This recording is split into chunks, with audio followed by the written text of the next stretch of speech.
Hello listener, मैं आपकी writer अनी उर्फ अनामिका। उम्मीद करती हूँ कहानी आप लोगों को पसंद आ रही होगी। प्लीज अपनी राय आप लोग कमेंट सेक्शन में जरूर बताएं। मेरे चैनल को सब्सक्राइब करें। ऑडियो में किसी तरह की परेशानी हो तो माफ करिएगा। ये मेरी नहीं, एआई की आवाज है। चैप्टर 31, माई स्पाई वाइफ। नीति ने जैसे ही कपल डांस के लिए अनाउंस किया, सभी का ध्यान एकदम से अनामिका और रजत पर चला गया। अपनी अनाउंसमेंट को पूरा करते ही नीति ने डीजे की तरफ देख किया। डीजे ने इशारा पातना काम शुरू कर दिया, मगर उसने स्टार्ट का सका सिंह विला के अंदर आते हुए कार पर चला गया। एक फास्ट रेस के साथ वो कार गार्डन एरिया के कुछ दूरी पर आकर रुकी और उससे एक हैंडसम सा लड़का, जिसने ब्लैक पैंट और व्हाइट शर्ट पहनी हुई थी। हालांकि वो काफी सिंपल डिसेंट था, मगर उसकी वेल बिल्ड बॉडी काफी अट्रैक्टिव थी। रजत भी काफी अच्छी पर्सनालिटी का मालिक था, और वो लड़का रजत के मुकाबले उतना ज्यादा अट्रैक्टिव भी नहीं था, मगर रजत की जिस तरह की पर्सनालिटी रही है, कभी किसी की इतनी हिम्मत ही नहीं हुई कि रजत के आसपास भी भटक सके।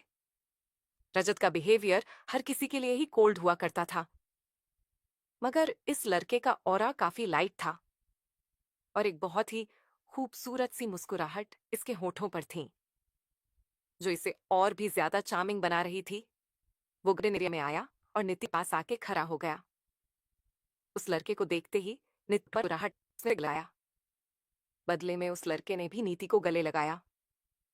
नीति उससे दूर हुई और बोली, रविश भैया, आप यहाँ ने तो कहा था कि आएंगे। मुझे को यहाँ देख बहुत खुशी हो रही है। रवीश नीति का बड़ा भाई और रजत का छोटा भाई। रजत और रवीश दोनों ही कजिन ब्रदर्स थे। दरअसल रवीश रजत के चाचा का बेटा था। वो ज्यादातर इंडिया से बाहर ही रहा करता था और वहीं से बिजनेस हैंडल भी किया करता। रवीश ने मुस्कुराते हुए कहा, तुमने मुझे बुलाया था तो मैं कैसे नहीं आता। वैसे तुम जिसकी तारीफ कर रही थी वो कहाँ है। हालांकि रवीश ने किसी का नाम नहीं लिया था, मगर नीति को समझ आ गया था कि रवीश किसकी बात कर रहा है। नीति ने अनामिका की तरफ इशारा कर दिया। रवीश ने अनामिका की तरफ देखा और बहुत ही हल्की सी मुस्कुराहट अनामिका को पास कर दी और सिर हिलाकर दूर से ही अनामिका को ग्रीट किया। अनामिका खामोशी से रवीश और नीति को देख रही थी। अनामिका ने कोई हरकत नहीं की, मगर उसने भी सिर हिलाकर रवीश के ग्रीट का जवाब दे दिया।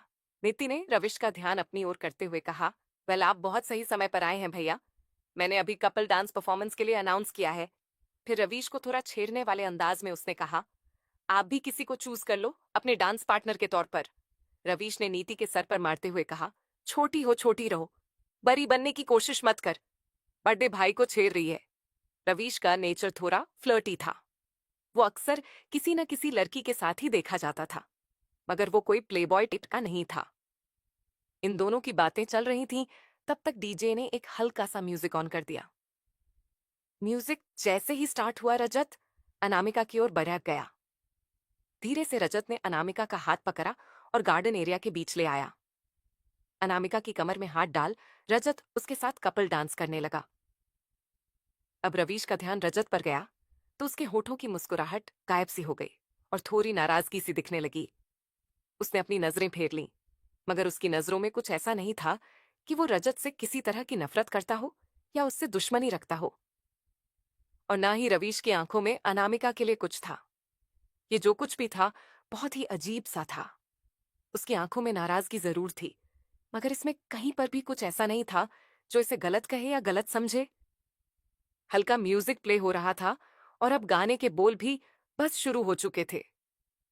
ना मारेगी दीवानगी मेरी, ना मारेगी आवारगी मेरी, कि मारेगी ज्यादा मुझे मौत से। नाराजगी तेरी, क्यों इतना हुआ है तू खफा, है जिद किस बात की तेरी, कि मारेगी ज्यादा मुझे मौत से। नाराजगी तेरी, जान निसार है जान निसार, तेरे प्यार पे मेरे यार, जान निसार है मम्मा। रजत अनामिका के साथ स्लो डांस कर रहा था और वो काफी खुश था। उसके होठों पर एक मुस्कुराहट और उसकी आंखों में जो खुशी झलक रही थी, वो देखते ही बन रही थी। अब रवीश ने भी अपनी नजरें रजत की तरफ की हुई थी और उसके होठों पर जब मुस्कुराहट इस वक्त रवीश को दिख रही थी, वो मानो रजत के दिल का हाल पी रच रहा हूं। रवीश को रजत की आंखों में अनामिका के लिए प्यार साफ दिखाई दे रहा था, और पता नहीं क्यों ये देखकर उसके होठों पर भी एक बहुत ही प्यारी सी मुस्कुराहट आ गई। वो बहुत ही ध्यान से रजत को देख रहा था, और तभी रवीश का ध्यान कहीं और भी गया, जिसकी वजह से उसके होठों पर जो अब तक धीमी सी मुस्कुराहट थी, वह एक शरारती मुस्कुराहट में बदल गई। थोड़ी धीमी आवाज में रवीश ने अपने बगल में खरी नीति से कहा, सही कहा था तुमने, भाई में कुछ तो बदला है, शायद अनामिका भाई को बदल दें। नीति ने अपनी नजरें अपने भाई की तरफ की ओर रवीश को करेक्ट करते हुए कहा, भैया वो भाभी है हमारी, उन्हें नाम से मत पुकारिए, कहीं रजत भैया ने सुना तो आपके लिए अच्छा नहीं होगा। रवीश ने अपना मुंह बनाया और कहा, अपने रजत भैया से तू डर, मुझे उनसे डर नहीं लगता। अपनी बात कहते हुए रवीश रजत को ही देख रहा था। दरअसल रवीश रजत को नहीं, बल्कि उसके हाथों की हरकत को देख रहा था, जो अनामिका की कमर पर हो रही है। उसे देखकर ही वो मुस्कुरा रहा था।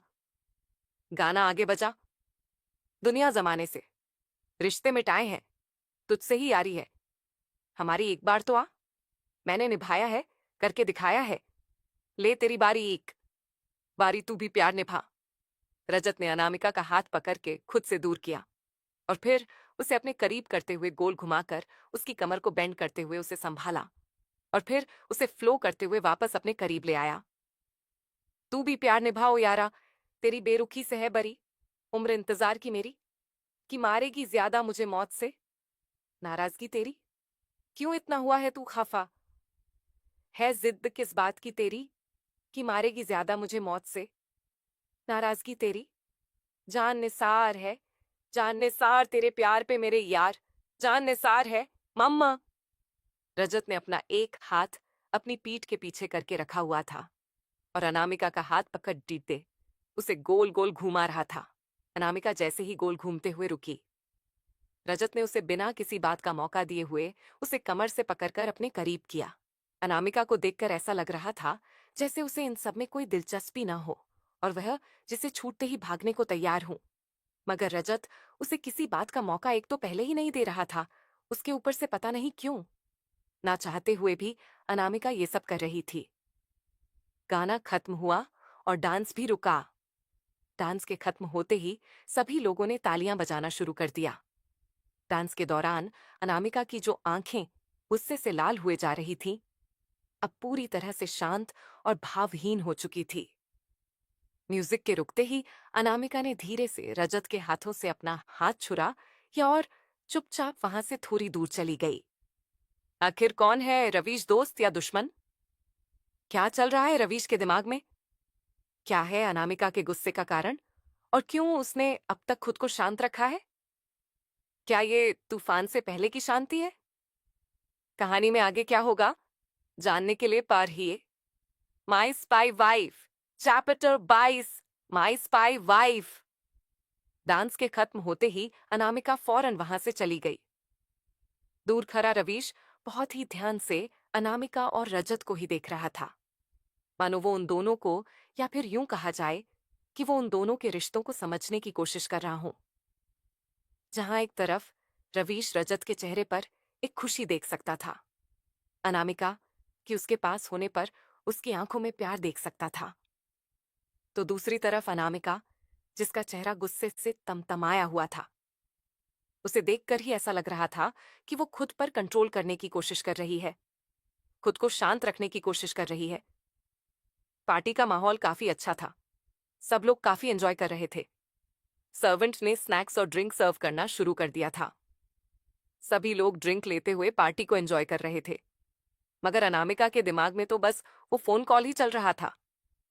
जय और एसआईडी दोनों ही अपना अलग एंटरटेनमेंट लेकर बैठे थे। वो दोनों ही वो मिक्स ड्रिंक पी रहे थे। ये सब कुछ चल ही रहा था कि तभी नीति ने फिर से सभी का ध्यान अपनी तरफ करते हुए कहा, वेल डांस काफी अच्छा था, एंड क्यों ना कुछ और भी ज्यादा इंटरेस्टिंग किया जाए, like one game of passing the parcel. Passing the parcel के रूल्स तो हम सभी जानते हैं। बस जिसके हाथ में भी आखिरी बार पार्सल होगा उसे एक टास्क दिया जाएगा, जो उसे पूरा करना पूरी देगा। और अगर उसने वो टास्क पूरा नहीं किया तो उसे पनिशमेंट दी जाएगी, और ये पनिशमेंट कुछ भी हो सकता है। किसी को कोई दिक्कत नहीं थी, लेकिन सबने अपनी मंजूरी देने से पहले एक बार रजत की तरफ देखा।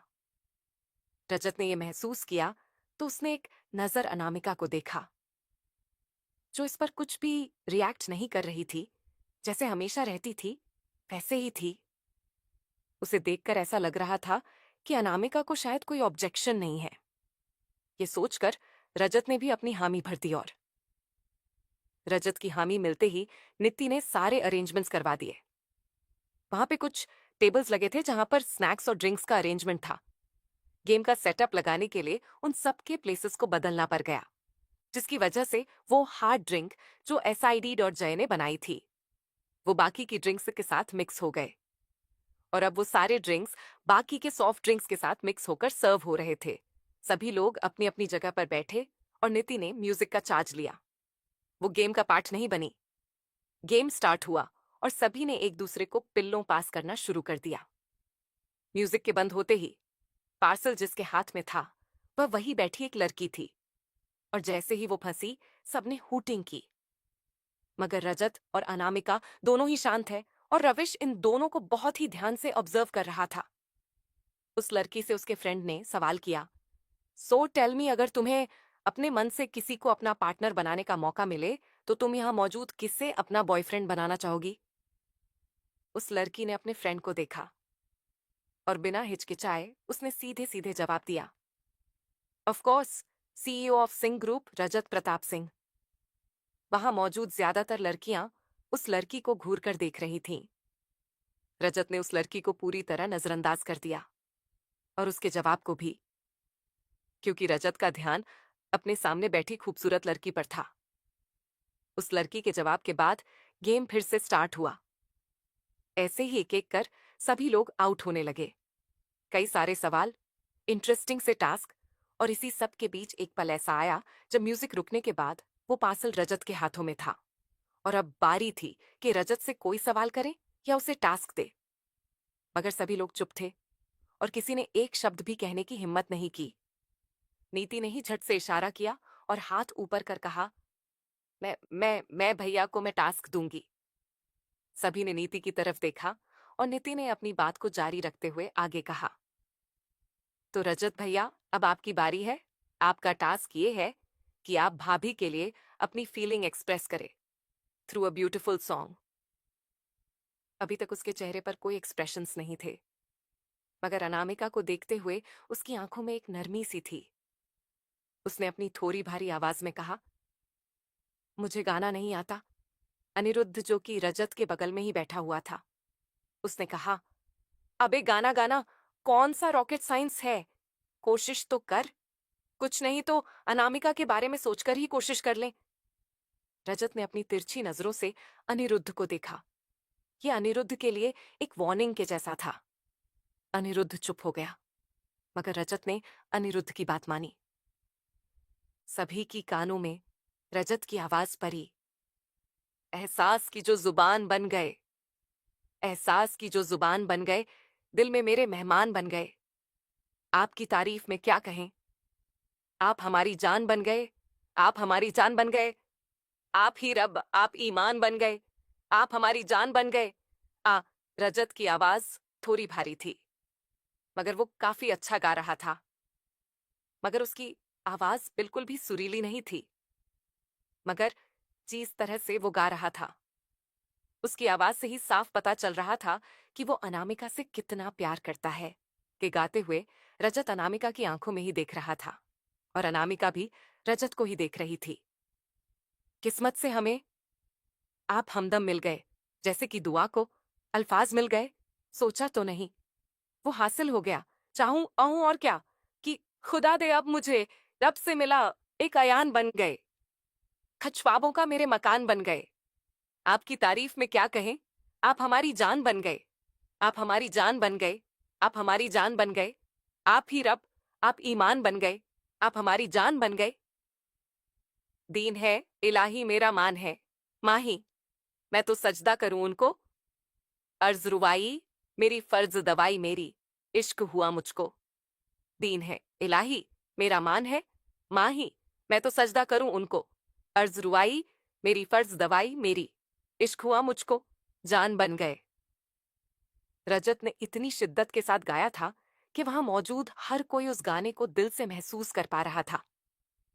पर अनामिका जैसी रजत को इस तरह देख रही थी जैसी वो जानना चाहती हूं कि जैसा रजत खुद को दिखा रहा है, क्या वाकई वो वैसा ही है? क्या वाकई वो अनामिका से इतना ही प्यार करता है? सभी लोग काफी एंजॉय कर रहे थे और ड्रिंक सर्व हो रहे थे। अनामिका के पास भी ड्रिंक आया और अनजाने में अनामिका ने वही ड्रिंक लिया था जिसमें वोडका मिक्स था। अनामिका ने वो ड्रिंक ले तो लिया था, पर अभी उसने पीना शुरू नहीं किया था, मगर जल्दी ही वो वक्त भी आ गया जब उसने उस ड्रिंक के ग्लास को अपने होठों से लगा लिया।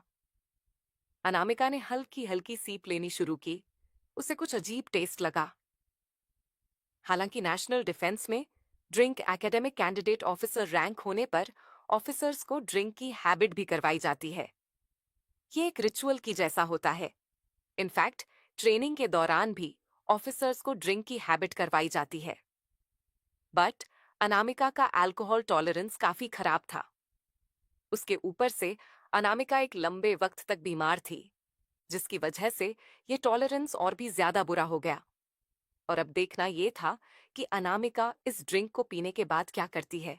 म्यूजिक स्टार्ट, सब लोग फिर से गेम खेलने लगे। रजत के इजहार के बाद क्या अनामिका रजत को एक मौका देने का सोचेगी? ड्रिंक करने के बाद क्या करेगी अनामिका? क्या वो खुद को संभाल पाएगी, या फिर नशे की हालत में उससे कुछ ऐसा होगा जिसके लिए वो पछताएगी? या फिर कोई ऐसा सामने आएगा जो रजत और अनामिका दोनों की जिंदगी के पहलुओं को बदल देगा? कहानी में आगे क्या हुआ जानने के लिए पढ़िए माई स्पाई वाइफ। चैप्टर 10 माई स्पाई वाइफ। ड्रिंक सर्व की जा रही थी और अनामिका ने भी एक ड्रिंक ले ली थी। वो ड्रिंक को धीरे धीरे सीप कर रही थी, मगर अनामिका की अल्कोहल टॉलरेंस बहुत ही ज्यादा खराब थी, जिसकी वजह से उसे बहुत ही जल्द नशा चढ़ने लगा था। उसे चीजें हल्की धुंधली दिखाई दे रही थी। अनामिका जबरदस्ती अपनी आंखें खुली रखने की कोशिश कर रही थी। गेम फिर से स्टार्ट हो चुका था। म्यूजिक के स्टार्ट होते ही सभी ने पिलो को एक दूसरे को पास करना शुरू कर दिया। म्यूजिक फिर से बंद हुआ और फिर से कोई इन सब में फंसा और टास्क पूरा कर आउट हो गया। इसी तरह कई राउंड चले और अनामिका को अब तक पूरी तरह से नशा हो चुका था। काफी देर के बाद जब गाना बंद हुआ तो इस बार बारी थी अनामिका की। जब अनामिका की बारी आए तो रजत मुस्कुराते हुए अनामिका को देख रहा था, मगर जब उसने अनामिका को ध्यान से देखा तो उसे अनामिका कुछ सही नहीं लगी, जिसकी वजह से उसकी मुस्कुराहट फीकी सी पड़ने लगी। अनामिका के हाथ में पार्सल देख नित्य अपनी जगह से उठी और अपने हाथों को मिलाते हुए कहा, तो अब भाभी बरी आपकी है, सो आपकी पनिशमेंट क्या होनी चाहिए? अनामिका खुद को संभालने की कोशिश कर रही थी, मगर उसका सर घूम रहा था और उसे चीजें काफी धुंधली नजर आ रही थीं। उसे इल्यूजन्स भी हो रहे थे। उसे सब कुछ घूमता हुआ सा लग रहा था। उसके कानों में कुछ शब्द गूंज रहे थे जो कि कुछ इस तरह थे, तुम्हें कुछ वक्त के लिए रजत के साथ ही रहना होगा, तो उसके साथ अपने रिश्ते को अभी तोड़ नहीं सकती, कोशिश करो कि तुम उसके साथ अपने रिश्ते को संभाल पाओ, कोशिश करो कि तुम लोगों के बीच सब ठीक रहे। ये वही शब्द थे जो फोन पर उस इंसान ने अनामिका से कहे थे। जैसे जैसे अनामिका के कानों में ये शब्द गूंज रहे थे, अनामिका का गुस्सा वैसे वैसे ही बढ़ता जा रहा था, मगर गुस्से के साथ उसकी आंखों में एक दर्द भी उभरने लगा। नीति आगे कुछ कहती वहां मौजूद सभी के कानों में अनामिका की आवाज पड़ी, तेरी बाहों में जो सुकून था मिला, मैंने ढूंढा बहुत पर फिर ना मिला। आह! अनामिका की आवाज सुनते ही सभी लोग गौर से अनामिका को देखने लगे। उसकी आवाज में प्यार को महसूस किया जा सकता था और बेहिसाब दर्द भी, मगर हर कोई अनामिका में आए बदलाव को महसूस कर पा रहा था। अनामिका के लिए उसकी आंखों को खुला रखना भी बेहद मुश्किल हो रहा था। अनामिका ने आगे गाना गाया, दुनिया छूना चाहे मुझको यूं, जैसा उनकी सारी की सारी मैं, दुनिया देखे रूप मेरा, कोई ना जाने बेचारी मैं, हाय टूटी सारी की सारी मैं, तेरे इश्क में हुई आवारी मैं, हाय। टूटी सारी की सारी मैं, तेरे इश्क में हुई आवारी मैं। अनामिका की आवाज में दिल को चीर देने वाला दर्द था। रजत अनामिका को इस तरह देखकर काफी हैरान था। उसे समझते देर नहीं लगी कि जरूर कुछ ना कुछ गड़बड़ है। अनामिका गाते हुए खड़ी हो चुकी थी और रजत भी अनामिका के पास जाने के लिए खड़ा हो गया। रजत अपनी जगह से उठकर सीधे अनामिका की ओर गया तो वहीं अनामिका अपनी ही धुन में बस गाए जा रही थी। कोई शान बुलाए, कोई दाम लगाए, मैं भी ऊपर से हंसती, पर अंदर से हाय। अब तक रजत अनामिका के करीब आ चुका था। अनामिका के पास आते ही रजत को समझ आ गया कि अनामिका नशे में है। उसकी आंखें बड़ी हो गईं। अब अनामिका उसकी बाहों में झूल रही थी और रजत को न सिर्फ होने वाले तमाशे को रोकना था, बल्कि अनामिका को भी संभालना था। कोई भी इस बात पर ध्यान न दे कि अनामिका इस वक्त किस हालात में है, इसलिए रजत ने अनामिका के साथ ही आगे गया। क्यों दर्द छुपाए बैठी है? क्यों तू मुझसे कहती है मैं तो खुद ही बिखरा हुआ? हाय अंदर, अंदर से टूटा मैं, तेरे इश्क मैं खुद ही से रूठा मैं।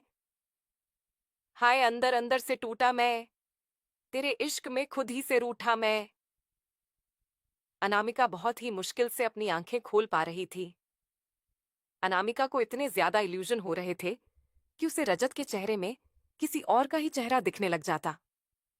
रजत अपनी पूरी कोशिश कर रहा था अनामिका को संभालने की, गाते हुए कुछ अलग से ही जज्बात उसकी आवाज में सुनाई दे रहे थे। एक दर्द अब उसकी आवाज में भी महसूस किया जा सकता था, लेकिन उस दर्द के साथ था बेपनाह प्यार, जो बिना किसी शक के सिर्फ अनामिका के लिए ही था।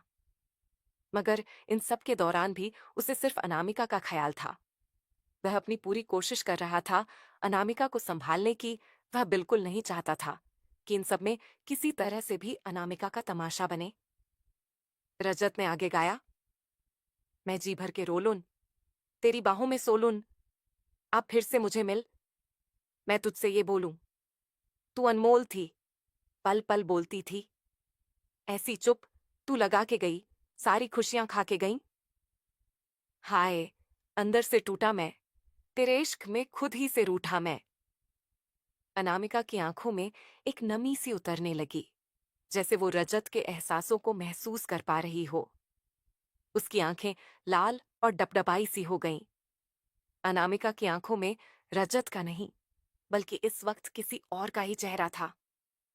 हाय तेरी हूं, सारी की सारी मैं हूं, पर तेरे लिए बाजारी मैं। अनामिका खुद को संभालने की और चीजों को समझने की पूरी कोशिश कर रही थी, जिसकी वजह से एक पल के लिए रजत का चेहरा उसकी आंखों में साफ हुआ।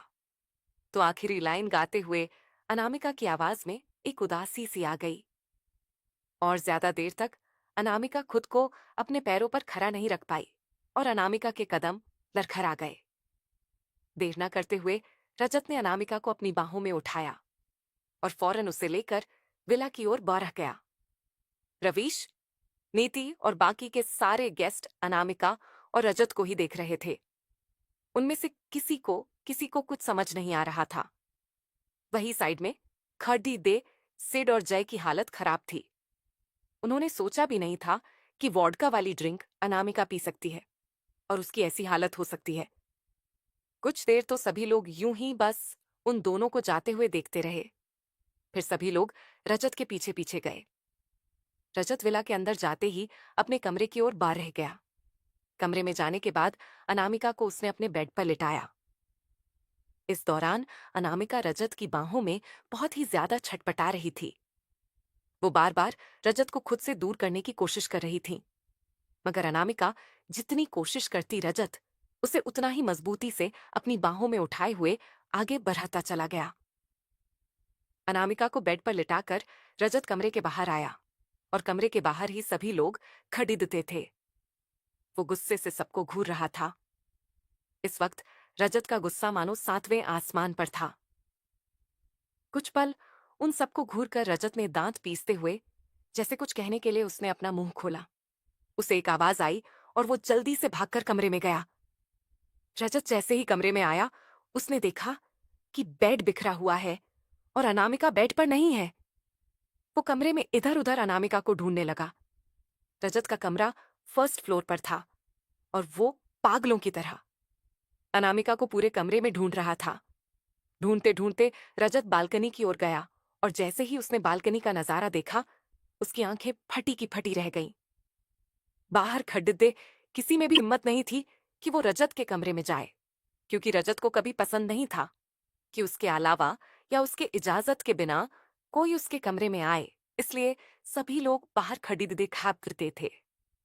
बालकनी का दरवाजा खुला देख रजत बालकनी में आया। बालकनी के दरवाजे पर खड़ा रजत बालकनी की रेलिंग के उस पार अनामिका को देख हैरान था। उसकी सांसें मानो गले में ही अटक गईं। उसका कलेजा मुंह खाने को था। रजत भागकर रेलिंग के पास गया और अनामिका को पकड़ने की कोशिश की, मगर इसके पहले वो अनामिका तक पहुंच पाता, अनामिका उस रेलिंग से सीधे नीचे कूद गई। उसकी रेलिंग से जमीन तक की ऊंचाई लगभग 15 फीट के आसपास की होगी और अनामिका बिना कुछ सोचे समझे उस बालकनी से कूद चुकी थी। ये देख मानो रजत की आंखें बाहर आने को थीं। वो रेलिंग के पास आया और उसने अनामिका को देखा। भागते हुए रजत ने एक तेज आवाज से अनामिका को पुकारा था, अनामिका स्टॉप! मगर वो कुछ भी कह पाता है या कर पाता, अनामिका उससे पहले ही कूद चुकी थी। अनामिका के पैर जैसे ही जमीन को छुए, वो रोल होते हुए अपने पैरों पर खड़ी हो गई। खड़े होते ही बिना एक पल भी गनवाए वो मेन गेट की ओर भागने लगी। रजत को कुछ भी समझ नहीं आया। वो जल्दी से कमरे के बाहर आया और भागते हुए विला के बाहर आया। उसके बाद उसने जो नजारा देखा, उसे देखकर उसके कदम अपनी जगह पर ही जम गए। आखिर ऐसा क्या देखा रजत ने? नशे की इस हालत में क्या अनामिका खुद को संभाल पाएगी? क्या अनामिका कोई गलती कर बैठेगी या होगी रजत के हाथों कोई भूल? आखिर कैसे संभालेगा रजत अनामिका को?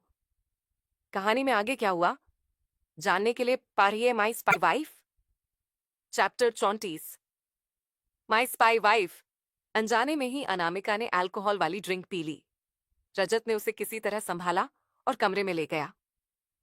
रजत कमरे से बाहर आया और जैसे ही कुछ कहने के लिए अपना मुंह खोला, उसे कमरे से कुछ आवाज आई।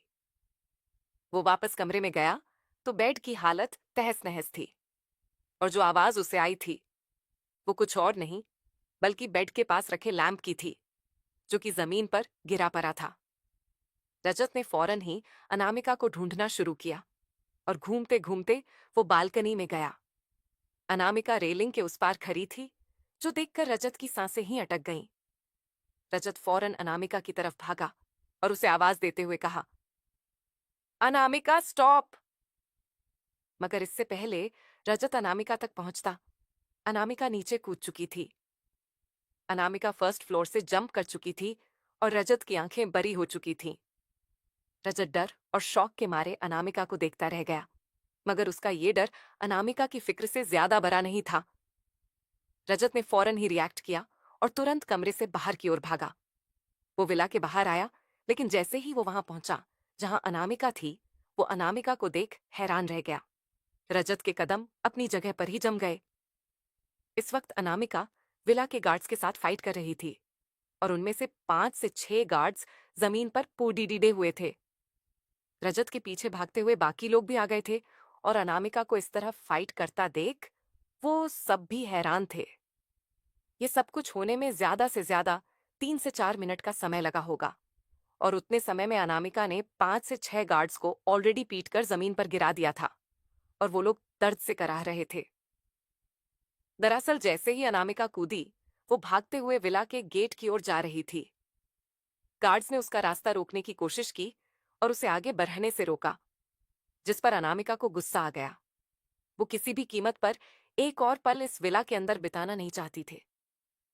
अनामिका की इस रिएक्शन के पीछे कहीं ना कहीं एक वजह उसे आने वाला वो फोन कॉल भी था।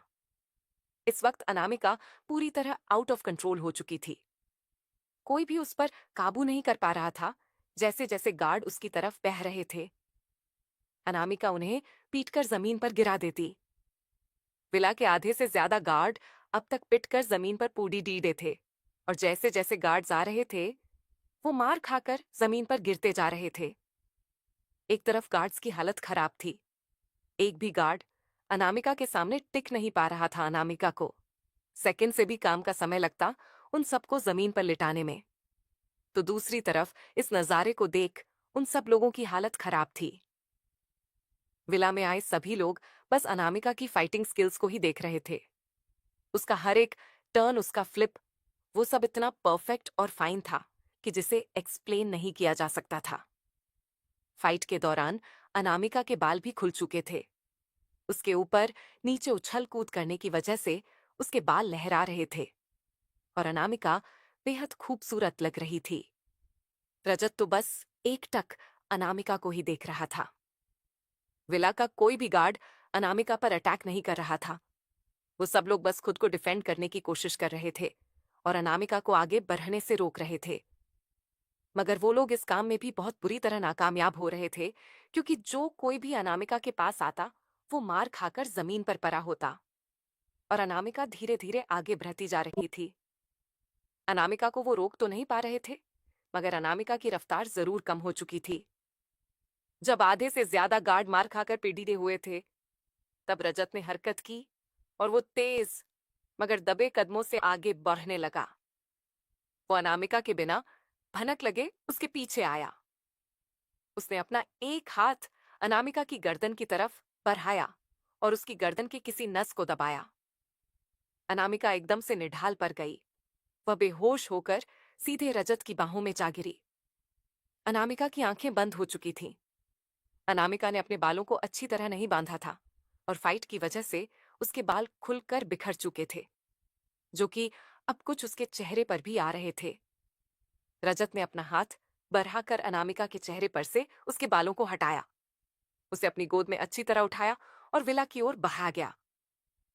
अब तक सर्वेंट्स ने रजत के कमरे की हालत थोड़ी ठीक करती थी। इस वजह से रजत ने अनामिका को बेड पर आराम से लिटाया और उसे ब्लैंकेट से कवर कर दिया। रजत अनामिका को सुलाकर कमरे के बाहर आया। आज की पार्टी के सारे गेस्ट कमरे के बाहर ही रजत का इंतजार कर रहे थे। रजत ने जैसे अभी अभी चैन की सांस ली ही थी, मगर उन सबको देख उसकी आंखें गुस्से से लाल हो गईं। उसने घूर कर सबको देखा और अपनी सख्त आवाज में कहा, किसकी हरकत थी ये? किसने इतना बेहुदा मजाक अनामिका के साथ किया? हालत देखो उसकी कितनी खराब है बेचारी। रजत ने अभी इतना ही कहा था कि अनिरुद्ध ने रजत की बात को बीच में ही काट दिया और कहा, बेचारी, और वो नशा उसने किया है कि तूने? पहले मुझे ये बता दे, तेरी बीवी किसी भी एंगल से बेचारी तो नहीं है? बाहर जाकर सर्वेंट क्वार्टर्स में देख, तेरे सर्वेंट क्वार्टर्स को उसने हॉस्पिटल वार्ड बना दिया है। किसकी कितनी हड्डियां टूटी है अब तक ये सामने नहीं आया है, और उन सब की हड्डियां तोड़ने वाली तुझे बेचारी नजर आ रही है। अमेजिंग!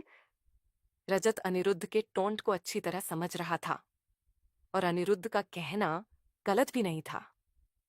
अनामिका ने उन गार्ड को बहुत बुरी तरह मारा था, मगर रजत को तो अनामिका की ही साइड लेनी थी। वो अनामिका के खिलाफ कुछ भी बोल या सुन कैसे सकता था? बिफरते हुए रजत ने अनिरुद्ध से कहा, बहुत अच्छा, वो बेचारी नहीं है। मानता हूं कि उन गार्ड्स की हालत बहुत खराब है, लेकिन ये क्यों हुआ? क्योंकि तुम में से किसी ने उसे अल्कोहल दी? मैंने सख्त तौर पर मना कर रखा है कि कभी भी कोई भी इस घर के अंदर शराब नहीं लाएगा। फिर किसकी इतनी हिम्मत हुई? इतना कहने के बाद रजत कुछ पल के लिए चुप हो गया और गुस्से से घूरकर उन सब लोगों को देखा। रजत ने कहा, अनामिका को अल्कोहल देने का आइडिया किसका था? उसके साथ इतना बेहुदा मजाक करने का कैसे सोच लिया तुम लोगों ने? देख लिया नतीजा? क्या आज रात का तमाशा यहीं पर खत्म होगा या फिर अब भी कुछ और होना बाकी है? अनामिका क्या वाकई सो चुकी है या अब भी वो कोई नया हंगामा खड़ा करेगी? आखिर ऐसा भी क्या था उस फोन कॉल में जिसने अनामिका को इतनी बुरी तरह प्रोवोक कर दिया? क्या होगा अगली सुबह? क्या याद रहेंगी अनामिका को हर एक बार, या फिर वे सब कुछ भूलकर करेगी कोई नया बवाल? रजत कैसे संभालेगा अनामिका को? अगले दिन होने वाली मीटिंग को संभाल पाएगी अनामिका? क्या आज रात का ये तमाशा उसके लिए खड़ी करेगा कोई नई आफत? कहानी में आगे क्या हुआ जानने के लिए पढ़िए माई स्पाई वाइफ, चैप्टर 35, माई स्पाई वाइफ। रजत ने जैसे ही देखा कि अनामिका उसके गार्ड्स को बुरी तरह मार रही है और उसके गार्ड्स की हालत बहुत ज्यादा खराब है। रजत फौरन ही हरकत में आया और वो दबे मगर तेज कदमों से अनामिका के पास गया। उसने अनामिका की गर्दन के पीछे की एक नस दबाई, जिसकी वजह से अनामिका को अपनी गर्दन में एक तेज दर्द का एहसास हुआ। उसने पीछे मुड़कर रजत को देखा और तुरंत ही उसकी बाहों में बेहोश हो गई। रजत ने उसे संभाला और अपने कमरे की ओर बढ़ा गया। अनामिका को अपनी कमरे में छोड़ रजत बाहर आया तो उसके गुस्से का सामना आज सभी लोगों को करना पड़ गया। मगर जैसे ही रजत ने अनामिका को बेचारी कहा, अनिरुद्ध को इस बात पर गुस्सा आ गया, जिसके बाद अनिरुद्ध से रजत की बहस होने लग गई। रजत के गुस्से को देख और उसकी बातों को सुन सभी ने अपना सर झुका लिया। आखिर रजत का गुस्सा गलत भी नहीं था। साइड और जय की तो हिम्मत भी नहीं थी कि वो इस बात को एक्सेप्ट करे कि ये हरकत उन दोनों की ही है। वैसे उन लोगों की भी इसमें कोई गलती नहीं थी, क्योंकि ये अल्कोहल तो वो अपने लिए लाए थे। ये और बात थी कि गलती से उसे अनामिका ने पी लिया और फिर इतना बड़ा सीन क्रिएट हो गया। वहीं खरी नीति को तो ये समझ ही नहीं आ रहा था कि वो रजत को इन सब के बारे में बताएं या ना बताएं कि घर में शराब कैसे आई। उसे डर भी लग रहा था। आखिर रजत का गुस्सा वो पहले भी देख चुकी थी और अब भी देख रही थी। उसने एक नजर जय और एसाइड की तरफ डाली। उन दोनों के एक्सप्रेशन देख उसने रजत को कुछ भी न बताने का फैसला लिया। जब काफी देर तक रजत को कोई जवाब नहीं मिला तो उसे समझ आ गया इनमें से कोई अपना मुंह नहीं खोलने वाला है। उसे खुद ही इन चीजों के बारे में पता लगाना होगा। उन सबको नजरअंदाज कर रजत फौरन वहां से चला गया। वो सीढ़ियों से नीचे उतरा, एक सर्वेंट को अपने पास बुलाकर उससे बोला, जाकर नींबू पानी लेकर आओ और एक सिर दर्द की मेडिसिन, सुबह हैंगओवर सूप रेडी रखना। टाइम से वो मेरे रूम में आ जाना चाहिए। अपनी बात कहने के बाद रजत ने कुछ पल का पॉज लिया। वो सोचने लगा कि कुछ और जरूरी बात जो उसे कहनी हो, पर उसे ऐसा कुछ और याद नहीं आया। अपनी बात कहने के बाद रजत तो वहां से चला गया। रजत को पता था कि उसने जिस ट्रिक का इस्तेमाल किया है उससे अनामिका को वो बस कुछ घंटों के लिए ही बेहोश रख सकता है। आधी रात को उसे होश जरूर आएगा और जाहिर सी बात थी कि उस वक्त भी उस पर शराब थोड़ी बहुत हावी रहेगी। उस वक्त भी उसे कुछ नशा जरूर रहेगा और उसकी तबीयत भी खराब होगी। वो पहले ही पूरी तरह तैयार हो जाना चाहता था ताकि उसे अनामिका को संभालने में किसी भी चीज की दिक्कत न झेलनी पड़ी डीटे। वह अपने कमरे के पास आया तो सभी लोग वहां से जा चुके थे। कमरे के बाहर सिर्फ नीति ही थी। नीति के चेहरे पर कुछ हिचकिचाहट थी जो रजत ने भांप ली थी। रजत आगे बढ़ा और दरवाजे के पास रुककर उसने एक नजर नीति को देखा और कहा, कुछ कहना है? रजत की आवाज कठोर नहीं थी, मगर उसका ऑरा हमेशा ही स्ट्रांग हुआ करता था। उसकी बात करने के लहजे में या शब्दों में कभी कोई इमोशन महसूस नहीं होता था, जिस वजह से उसके सामने किसी के कुछ कहने की हिम्मत नहीं पड़ती थी। रजत की आवाज सुनते ही नीति ने जोर से न में सर हिलाया। हालांकि नीति के चेहरे पर हिचकिचाहट साफ दिख रही थी। उसके चेहरे को देखकर कोई भी ये बता सकता था कि वो कुछ कहना चाहती है मगर कह नहीं पा रही। नीति के चेहरे पर परेशानी तो साफ थी। रजत भी ये सब कुछ बहुत ही क्लियरली देख सकता था, मगर उसने नीति से ज्यादा कुछ नहीं कहा। उसे समझ आ रहा था कि शायद उसे अनामिका के लिए टेंशन हो रही होगी, क्योंकि अभी अभी नशे की हालत में जो उसने किया था वो किसी को भी परेशान करने के लिए काफी था। मगर रजत ने कुछ नहीं कहा और नित्ति को उसके कमरे में जाने का इशारा कर दिया। नित्ति भी उसका इशारा अच्छी तरह समझ गई और बिना कुछ कहे वहां से चली गई।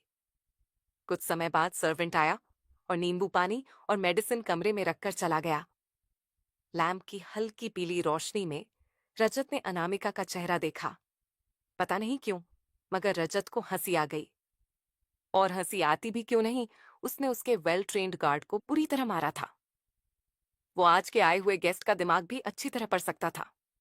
वो तब भी यही सोच रहे थे कि ये गार्ड्स सचमुच ट्रेंड थे। कुछ मिनटों में ही अनामिका जैसी एक लड़की ने उन्हें पीट कर इतनी बुरी हालत में पहुंचा दिया। रजत ने हंसी पर कंट्रोल किया और एक गहरी सांस ली। वो सोफे पर बैठा और सोफे की सीट से अपना सर टीका कर अपनी आंखें बंद कर ली। रजत के चेहरे पर अब भी एक हल्की मुस्कुराहट थी। यूं ही बैठे हुए ही रजत की आंख कब लग गई पता नहीं चला। किसी आवाज से उसकी नींद खुली तो उसने देखा कि वॉशरूम का दरवाजा खुला हुआ है और अनामिका दरवाजे के पास खड़ी है। उसके पैरों के पास एक फोटो फ्रेम गिरा हुआ था। रजत को समझते देर न लगी कि ये फ्रेम अनामिका के हाथ से ही गिरा होगा। रजत फौरन सोफे से उठा और अनामिका की ओर बढ़ गया। वो लड़खड़ाते कदमों से आगे बढ़ रही थी।